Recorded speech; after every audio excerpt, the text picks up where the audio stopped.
চোখ যেন জলে টলমল করছে, হবেই না কেন। সকল মেয়েরাই বাবার বাড়ি থেকে যাওয়ার সময় কাঁদে, তাও তো আমাদের মা বছরে একবার আসে মাত্র অল্প কিছু দিনের জন্য। এই অল্প কিছুদিন কিন্তু আমাদের সবার মনে মা খুব আনন্দ জাগায়, সকল ব্যথা যন্ত্রণা ভুলে কিন্তু আমরা মায়ের আরাধনায় থাকি এবং সকলেই খুব আনন্দে উৎসবে মেতে থাকি। নমস্কার, রাধে রাধে, শুভ বিজয়ার অনেক শুভেচ্ছা সবাইকে। বিজয়া পার হয়ে গেল, অনেক দিন হয়েছে।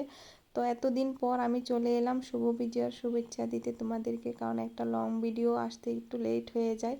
তো অনেক দিন পর লেট হয়ে এলাম বলে খুবই দুঃখিত। সবাইকে শুভ বিজয়ার অনেক শুভেচ্ছা। শুভ বিজয়া কেমন কাটিয়েছি তার একটা লং ভিডিও নিয়ে চলে এলাম। সবাইকে অনেক ধন্যবাদ। সবাইকে বলবো একটু পাশে থেকো, ভিডিওটা দেখো, যদি ভালো লাগে লাইক কমেন্ট করে পাশে থেকো। দেখো সকাল থেকে বৃষ্টি নেমে আছে, মানে বিজয়ার দিন তো, ওই দিন বৃষ্টি হলে নাকি মা কান্না করে বড়দের মুখে, এটাই শুনে এসেছি। তোমরা এরকম ধরনের কোনো কিছু শুনতে পেলে কিনা আমাকে জানিও কমেন্ট করে। তো ওই দিন সকালবেলা স্নানের আগে আমি কি করলাম, যেহেতু বৃষ্টি হচ্ছে ভাবলাম আগে রান্নার কাজটা সেরে নিই। প্রথমে আমার প্ল্যান ছিল আগে পুজো দেবো, মণ্ডপে যাব, সিঁদুর খেলবো, তারপর এসে রান্না করবো। যেহেতু বৃষ্টি হচ্ছে সময়টা নষ্ট করে লাভ নেই, তাই কি করব দেখো চিকেনের মশলা তৈরি করে নিলাম। সকাল সকাল সিম্পল রান্না করে নিয়েছি, ইলিশ মাছ ভেজে নিলাম, তারপর ভাত রান্না করে নিয়েছি। বেশি কিছু ঝামেলা করিনি, শুধু মাছ ভাজি আর মাংস রান্না হবে। মাংস ধুয়ে পরিষ্কার করে আমি রেখে দিয়েছি, আমার কর্তামশাই রান্না করবে। যেহেতু পুজো দিতে যাব আমার অনেকটা সময় লাগতে পারে, তাই সে বলেছে ও নাকি মাংসটা রান্না করবে। তো আমি দেখো মাংস ধুয়ে সব কিছু যাবতীয় মশলা যা কিছু প্রয়োজন সব কিছু আমি সামনে রেখে দিয়েছি। এই যে মশলা বাটা রয়েছে এখানে, পেঁয়াজ রসুন আদা, তারপরে গোটা রসুনও রয়েছে, আলু, সব কিছু আমি সামনে রেখে দিয়েছি যাতে ও হাতের সামনেই পেয়ে যায় সব। মাঝে মধ্যে আমার কর্তামশাইয়ের মাংস রান্না করতে মন চায়, তো ও রান্না করতে গেলে তো আমাকে এই দাও সেই দাও বলতে বলতে বিরক্ত করে দেয়, তাই আমি সব কিছু হাতের সামনে দিয়ে রেখেছি। আর অনবরত তো বৃষ্টি পড়েই যাচ্ছিল, আমি স্নানটা সেরে এলাম, ভাবলাম ঘরের পুজোটা আগে সেরে নিই। ঘরের পুজো সেরে দেখো বসে আছি আয়োজন নিয়ে, সব কিছু হারিকেন নিয়ে বসে আছি, পুজোর থালা সাজিয়ে। বৃষ্টি থামার নাম নিচ্ছিল না, তাই কি করব, কর্তামশাইকে বললাম একটু চলো গাড়ি দিয়ে চলে যাই। তো আমাদের গাড়ি করে কিন্তু আমি চলে গেলাম মায়ের মণ্ডপে। আমার ছোট ছেলেকেও সাথে এনেছি। দেখো অনেকেই ছাতা নিয়ে এসেছে, কারণ সব কিছুরই সময় আছে। দশমী যাত্রার যেহেতু সবাই সময় মতো করতে হবে, তাই আমিও চলে এলাম বৃষ্টিতেই। সবাই একসাথে পুজো করতে বেশ ভালো লাগে। আমি এবার মণ্ডপের ভিতরে ঢুকে পড়লাম। এখানে এসে দেখলাম যে অনেকেই পুজো করে নিয়েছে।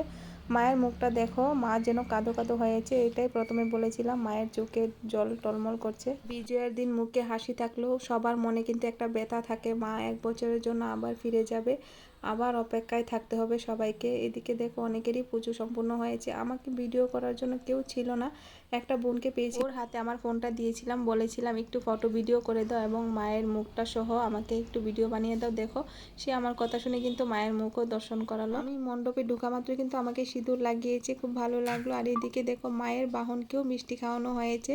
আর এই যে দেখতে পাচ্ছ পাতিলে মায়ের ঘট, এখান থেকে কিন্তু আমি জল নিয়েছি একটু। এই জলটা দিয়ে কি করব জানো, সারা বাড়িতে ছড়িয়ে ছিটিয়ে দেবো, যাতে বাড়িতে একটা মানে কি বলবো তোমাদের, একটা পজিটিভ ভাইবস থাকবে।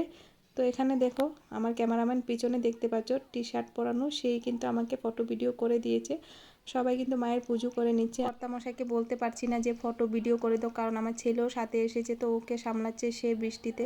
আর এই যে মায়ের সামনে প্রদীপ দেখতে পাচ্ছ, সেটা থেকে কিন্তু একটু বাতি নিয়ে নেব বাড়িতে, সারা রাত থাকবে, সেটা আমাদের লক্ষ্মী পুজো পর্যন্ত রাখতে হয়। তো আমি কিন্তু এবার বেরিয়ে পড়লাম, এখন আমার পুজো সম্পূর্ণ হয়ে গেল। বৃষ্টি পড়ছে এদিকে।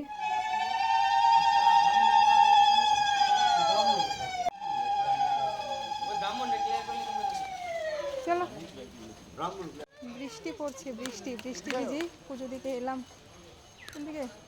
এই বৃষ্টির কারণে কিন্তু আমি ভালো করে সিঁদুরও খেলতে পারলাম না, কারণ ছেলের সমস্যা হচ্ছিল, তাই বাড়িতে চলে যাচ্ছি। যে বাড়িতে চলে এলাম, আর হারিকেন দিয়ে যে প্রদীপের আলো এনেছি সেটা এক কর্নারে রেখে দিলাম, সেটা থাকবে সারা রাত।